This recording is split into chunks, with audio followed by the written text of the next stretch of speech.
A Marvel quebrou as próprias regras, e a culpa não é do Thanos. Desde Vingadores Ultimato até Homem-Aranha Sem Volta para Casa, as viagens no tempo e no multiverso do UCM viraram uma verdadeira bagunça.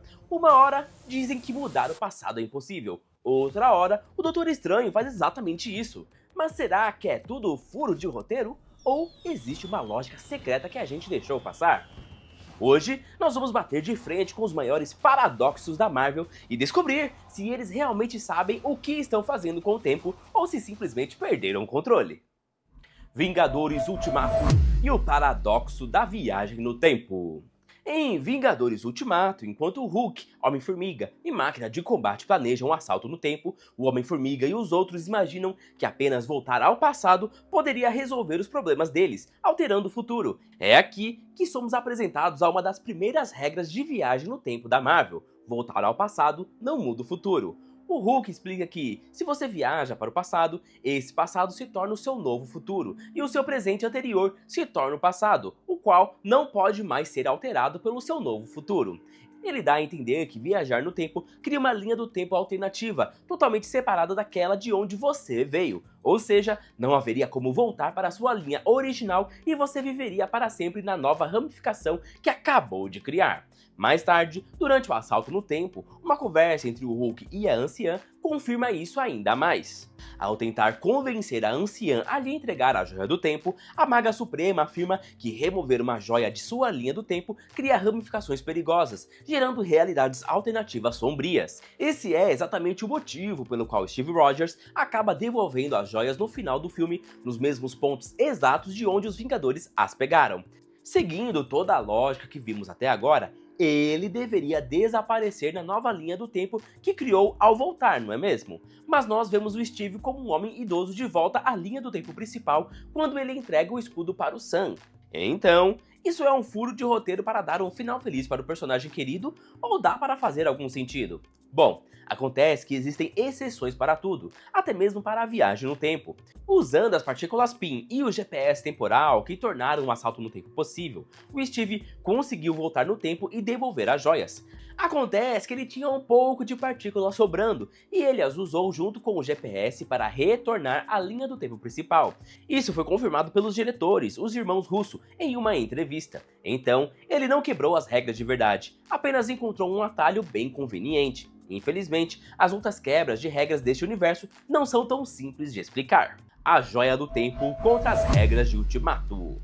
Uma das contradições mais claras no UCM vem de como o próprio tempo deveria funcionar. Lá no primeiro filme do Doutor Estranho, a Joia do Tempo foi apresentada como uma ferramenta capaz de manipular e reescrever eventos diretamente. O Estranho demonstrou isso para o Mordo e o Wong ao rebobinar uma maçã várias vezes. Mais tarde, ele a usou contra Dormammu, prendendo a entidade cósmica em um loop temporal infinito até ela concordar em deixar a Terra em paz. Essas cenas estabelecem que a Joia do Tempo permite que quem a usa altere a sua própria linha do tempo para reverter ações, desfazer destruições e reviver o mesmo momento.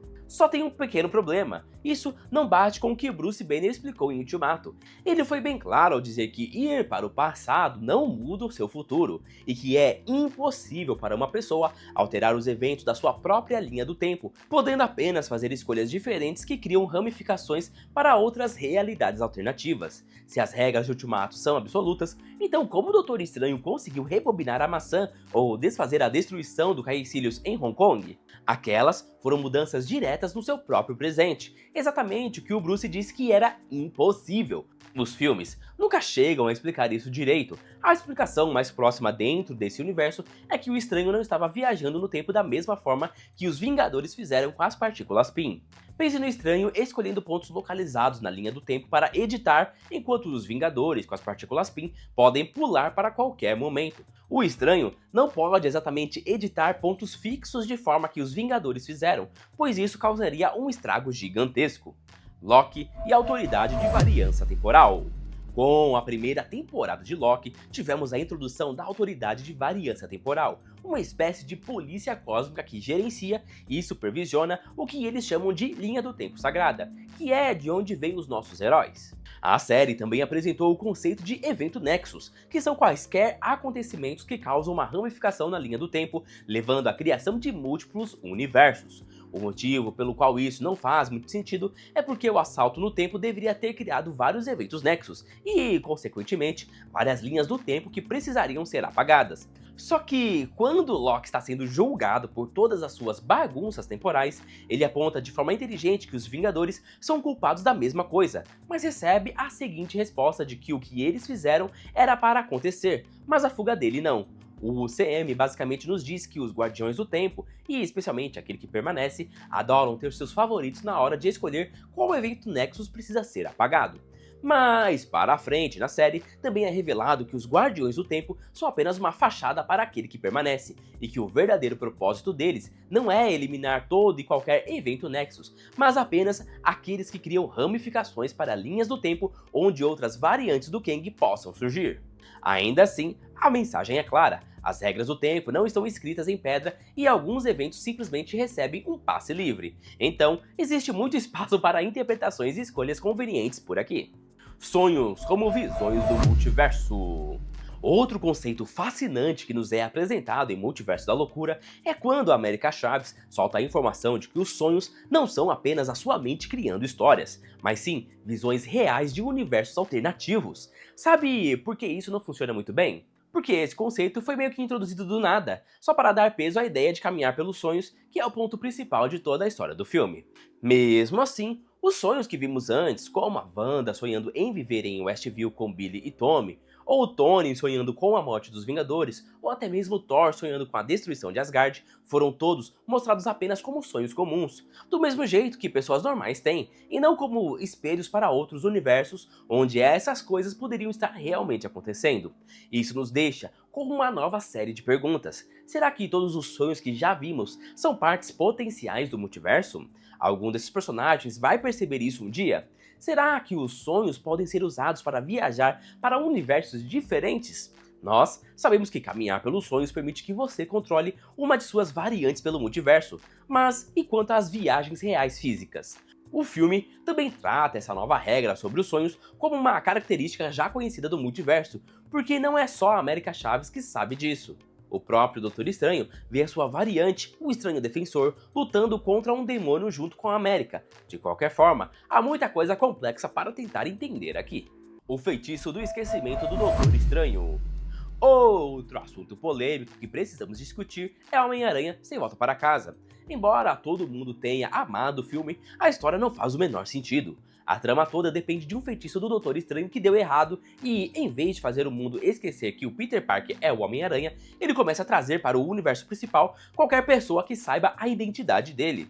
O que não tem lógica é como vilões que não sabem que ele é o Peter acabam parando no mundo dele, vindo de universos diferentes. Isso não é viagem no tempo, nós pulamos aqui para o conceito de invasão de outros universos. O Venom de Tom Hardy e o Electro de Jamie Foxx, por exemplo, não deveriam ter a menor ideia sobre as identidades reais de nenhum dos três Homem-Aranhas. Você até pode criar uma justificativa para o Venom e dizer que a mente coletiva dos simbiontes ultrapassa os universos, e que em algum lugar existe um Venom que sabe que o Peter é o Aranha. Então, por tabela, o simbionte de Tom Hardy também saberia. Mas e quanto ao Electro? Quando você mistura furos de roteiro com um monte de referências só para agradar os fãs, o resultado final na história não é dos melhores. Incursões e furos de roteiro.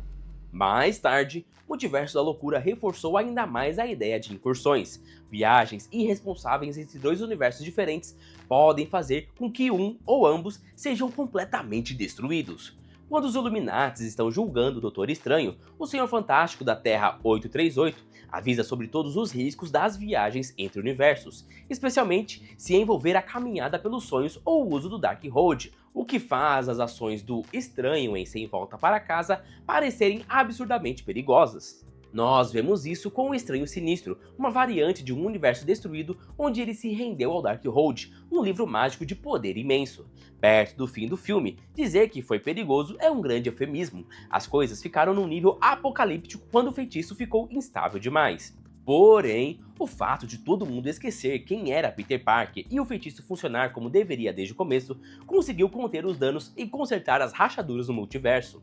Ainda assim, não é a história mais coerente do mundo, porque vários vilões do Aranha realmente conseguiram entrar no universo principal. E eu não sei você, mas pra mim, isso soa exatamente como o contato direto entre dois universos. Então, no fim das contas, isso parece ser apenas mais uma grande ameaça da Marvel sendo apresentada, que inclusive poderia destruir todo o multiverso. Mas por causa de conveniência, sorte ou pequenas brechas arranjadas de última hora, nós acabamos com mais uma situação onde algo horrível deveria ter acontecido, mas não aconteceu. O universo da Marvel é cheio dessas confusões temporais e brechas que às vezes parecem só um roteiro mal escrito. Mas se você olhar com bastante atenção, vai perceber que algumas dessas regras até que encontram um jeito de fazer sentido. E se você chegou até aqui, não esquece de deixar o seu likezão, se inscrever no canal Nerdia e até a próxima!